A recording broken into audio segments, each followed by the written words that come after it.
Coming up in just a few minutes on the Danny Mac podcast, Erik Kramer, the Bears' single-season passing leader from 1995, will join me to get a 6-week report card on Caleb Williams. And wait till you hear who he'd root for if there were to be a Bears and Lions playoff game, given his history with both clubs. You'll want to be here for that as well. I want to remind everybody that you can play college and pro football at Bet Rivers on the same game parlays so you can earn squares. And when you do, those squares can be worth profit boosts, bonus bets, and up to $10,000 jackpots. It's the same game parlay. Check it out at Bet Rivers. You're now watching the Danny Mac podcast on the Bet Rivers Network. Erik Kramer is the Bears' single-season record holder for passing yards. He set that record 29 seasons ago, and he's with me today on my podcast. Erik, how you feeling, man? Good morning. Good morning to you. I'm feeling great, thank you. And probably with the rest of the Chicago Bear world, optimistic. Yeah, how can we not be optimistic after a 3-game winning streak? You know, and everybody said the schedule will get tougher at the end of the year, so you got to make hay against the AFC South, and they've done that. Now they're done with the AFC South. But a 3-game winning streak did, in fact, turn this thing around after a little bit of a bumpy start. They've looked settled of late, haven't they? They have. And if you think back to week 1, I don't care if they're playing the AFC South or Peoria High School. I mean, they didn't look good and offensively, and now they look legit. I don't care who they're playing. Obviously, these aren't 3 great defenses they just handled, but they did handle it. And so I think the confidence level is the first thing that comes with, executing your fundamentals. I love the way Matt Eberflus has stayed true to his message. Win or lose, it's, are we going to get better this week? And we're seeing all that happen as we've been talking about. One of the things I've noticed with Caleb Williams is, and you warned us about this back in the spring after they drafted him, that Williams has this tendency to be a bit of a whirling dervish back there and turning his back toward the pass rush. And now he was running for his life those first 3 games. They've protected him a little better, but I've seen that, and it's just like, dude, slow it down just a little bit and the game will come to you. Is that kind of how you look at it? Yeah, well, I look at it kind of a little bit more in this detail, is that everyone was talking about how porous the offensive line was, and maybe that was true. But one thing that wasn't helping was Caleb Williams taking so long to figure out who to throw the ball to. And I think we've seen over these last few weeks, by the time he calls a play in the huddle and he walks the line of scrimmage, huddle or no huddle, he has a pretty good idea of what he's looking at. And therefore, the processing time it takes him to get where he wants to eventually go isn't taking as long. So it's a combination to me of him doing what he does more efficiently and on time, and the offensive line coming together. And the fact that they're running the ball now, which they did not commit to those first few games. Yeah, they struggled to run the ball again this year right out of the gate. And, a lot of us seem to think this is an August problem with the Bears, that they don't work hard enough. DeAndre Swift had only 2 snaps in the preseason. You had 4 games to get him loosened up and get him acclimated, and they didn't do it. But that's the NFL in the 21st century. I guess we have to accept it. I think you put it right. And I can't figure out myself why it is the NFL, all teams, by the way, do this, where hardly anybody plays in the preseason, ever. And which is ridiculous, because then it's going to take you, like what's happened with the Bears this year, with an already young team, it's going to take them a few games to get looking like it's the regular season. And so that's part of what the NFL teams have decided. Rather than get anybody or even have to take the chance on getting anybody hurt during the preseason, we're going to use the first few games, win or lose, to kind of get on track of where we're going. Do you think they need to make a trade if they're going to make a run at it this year? Well, they're already making a run at it. And I think the one area that I think is, well, I should say prior to last week, the one area that seems to have been a concern is right guard, where Nate Davis was penciled in to be the guy who clearly isn't. And the name I heard swirling around a little bit was Miles Teller, not Miles Teller, Wyatt Teller from Cleveland. Let's say And Miles Teller's a hell of a drummer, he, too. he is, right? And great actor. And I'm not sure he could act the part of being an offensive guard, but Wyatt, I know, can. And, the fact that Ryan Poles, I think, has done such a fabulous job of, at this time of the year, kind of scouring what good players are currently under contract with bad teams that we might take advantage of. So that would be one position. But at the same time, looking at how they've kind of come together, more in the run game really than the pass game. But I think this is an offensive line along with the quarterback that can grow. Remember, this is a 17 or game and 18-week season now, and that doesn't include the playoffs. So a lot of combined with good coaching and good players over the course of a season, things tend to get better. And confidence and good play starts that process, which we're seeing. And then to continue it, again, is just more reps. I need to get your opinion on some debates I've heard already as the season started. Right before they opened the year, I heard people tempering their Caleb Williams enthusiasm and saying, well, you don't want to compare him to CJ Stroud. That's not fair. And then they said it's not fair to compare him to Jayden Daniels. Why the hell isn't it fair? I mean, I think it's silly to draw any conclusions, but of course you're going to compare. Two of them were the first pick in the draft, and Jayden Daniels was the second player chosen. Of course you compare.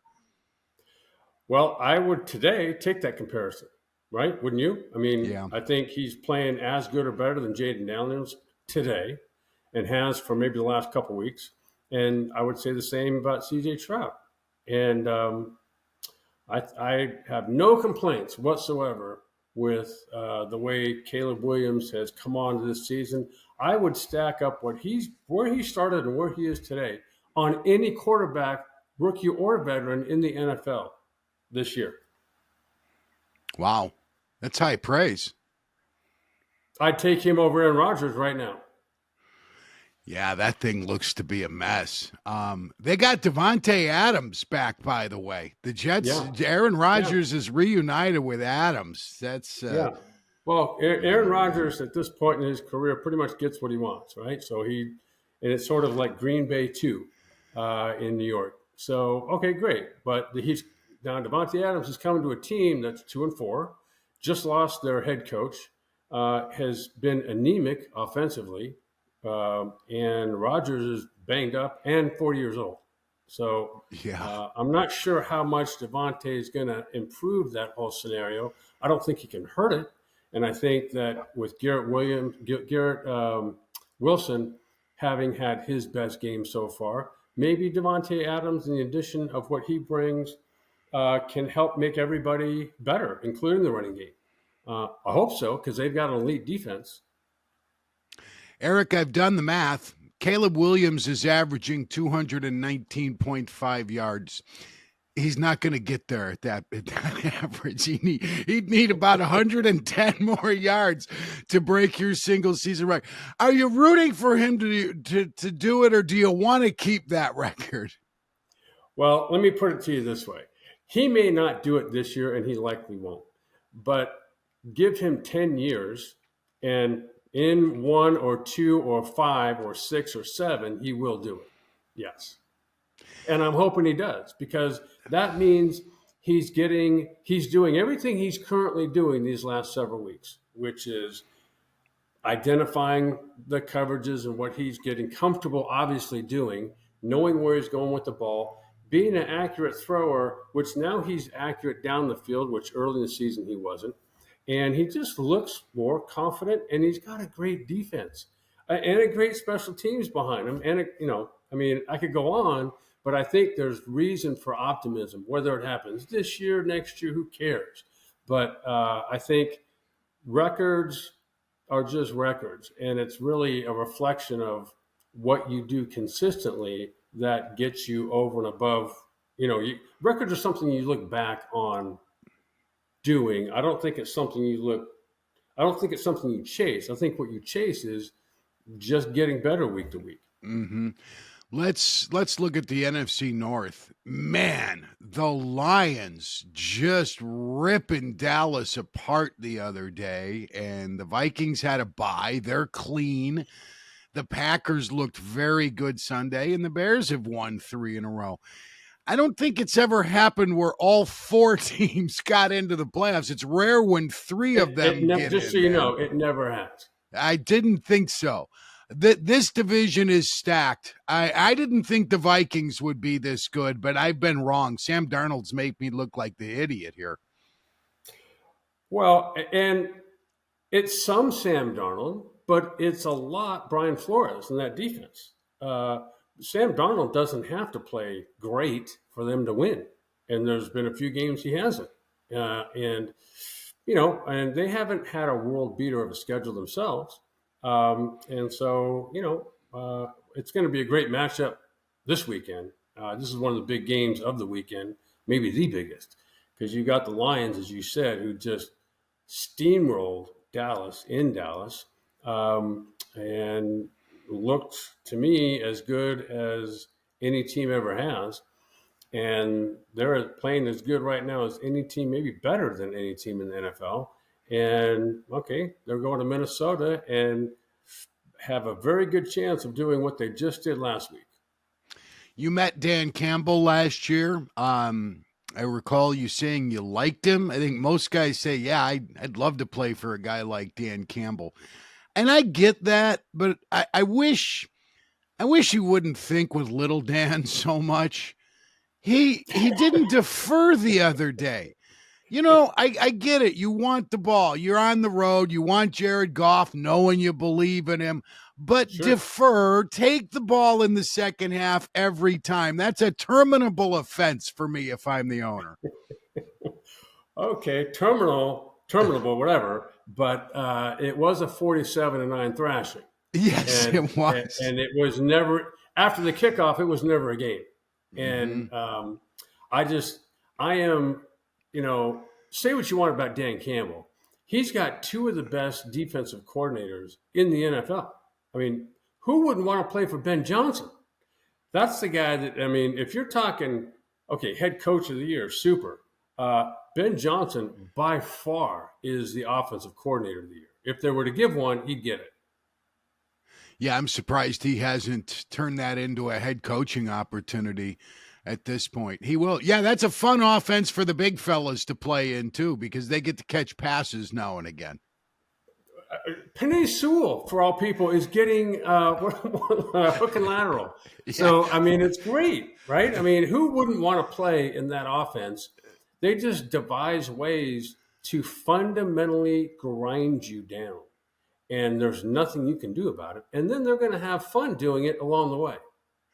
Let me ask you about the rest of the league, EK. What has happened through 6 weeks that has you scratching your head, whether it's a positive or a negative? What has been a surprise to you? A couple of things. One we've talked about is the steady progress that Caleb Williams undeniably is making every single week. And that has been, I knew he was great. I didn't know he would be, I knew he was as a young player, what he'd done in college at times was great. But I didn't think he would adapt this quickly, which has been a great surprise. I thought going in, if he could just not lose games through the first half of the season, they would be in contention for a playoff spot. What I'm seeing now is that they're winning because of him a lot. Yes, the defense is great, but they haven't been perfect. against the run, but he's more than made up for that. And I think the other thing is, you heard a lot of people commenting on the early first 4 or 5 games of the year how the passing game is down as opposed to years in the past. Well, look at the last couple of weeks; it's not at all. And I think it gets back to maybe the point we were talking about early, where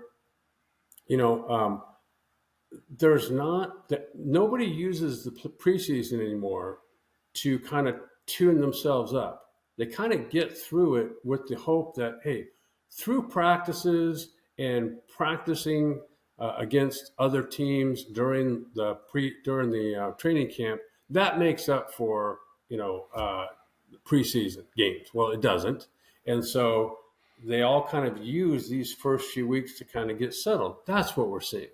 And now that we're starting to see some of these offenses take off. I think you'd have a hard time convincing the Lions that their passing game, somehow is being, there's just something miraculous and magical happened on defense in 2024 to shut the Lions offense down. It didn't. Mm-hmm. They did not show the replay of the Aiden Hutchinson injury. I get pissed when broadcasters play God. It's news. I can take it. Give me the warning. As a viewer, how do you feel about that? You probably don't want to see it. You've had your neck. I didn't. I literally turned away. I knew what was coming. I didn't even look at it. Yeah. And what the incident, the injury reminded me of was, remember back when the Bengals played the 49ers in the Super Bowl? I think it was 88. Tim Crumrye. Tim Crumrye, right? 7 or 8 plays in, and his foot gets planted in the ground. It wasn't that somebody ran over it, but it was very similar. And then it's just, they showed it slow motion, just flopping in the wind. And, it was a devastating injury. But that was the last game of the season. And I kind of it made me more think of when Mike Utley went down in the 91 season in Detroit, because that's still a situation where he deals with being in a wheelchair. And at the time, I think Mike could have been more than 24, 25 years old. Mm-hmm. And I won't say this, it wasn't like it was a rah, draw us together type of thing. But what I do remember is it sort of inside and outside the locker room drew the team and the city and really the nation together. And I think we were a good team anyway, but that had a way of pulling people together that I kind of feel will happen here in Detroit too. You touched on a little bit of Dan Quinn, the magic dust that he spreads around. And I think that it goes way beyond the next man up mentality. I think they have a genuine caring for each other, both the coaches and the players. And that I think this will draw that team together. That, these types of things go on, right? Every year. Jonathan Allen just tore his pec muscle, done for the season. And things can happen and teams can go one of two ways. They can get crushed by it and just all of a sudden things disintegrate, or they can get up off the mat together. And I think that's probably what's going to happen with Detroit. Eric, 14 seasons ago, the Bears and Packers met for the NFC Championship game. If it's the Bears and Lions, who do you root for? We're not going to give you one of those goofy hats that's half Honolulu blue and half navy blue. None of that. Thank you. Well, I'll say this. I grew up a fan of the underdog. And so I kind of liken, this is actually during last season. I thought this was before Caleb Williams and the draft and all that I thought this year the Bears would be last year's version of the Lions. And that's starting to come true. And so if if the Bears and Lions were to meet in the playoffs, I think I would root for the Bears simply because not too many people saw this coming. And I know no one saw this coming last year. Because if you remember, there was swirling speculation on whether Matt Eberflus was even going to last through the season. And I remember going to, I think it was the alumni game last year. I did go. And prior to the game, there was a dinner the night before. And I remember Brian Poles getting up there and talking about, so it was him first and then the assistant general manager. And Brian Poles distinctly said, we're not just building this for a one-season winning team. We're building this for many winning seasons in the future. And I think we're all seeing that happen right now, too. So I think the two franchises, which forever have been like spinning their wheels in the sand, they've both handed off, ownership has handed off football stuff to football people. And I think that's finally, we're seeing what's going on in Chicago and Detroit. Keep the accountants out of the football room. Right? In everything you do in life, just keep them off to the side somewhere. Eric, thanks a bunch for the visit. Always enjoy it. Enjoy the bye week. And then we have Bears and Jayden Daniels. Oh, that's going to be fun, man. Lighten it up. Yeah, it's Erik Kramer. It's good to have you with us. Thank you very much for your time today. Want to thank Adam Delavitt, who runs the show for all of us here at Bet Rivers. Randy Merkin takes care of all of my A-list guests. Our executive producer, Sam Michael. Thanks to Troy Mocker and Alex Pastor for a job extremely well done, as always is the case. I'm Danny Mac. Thank you for listening. Thank you for watching.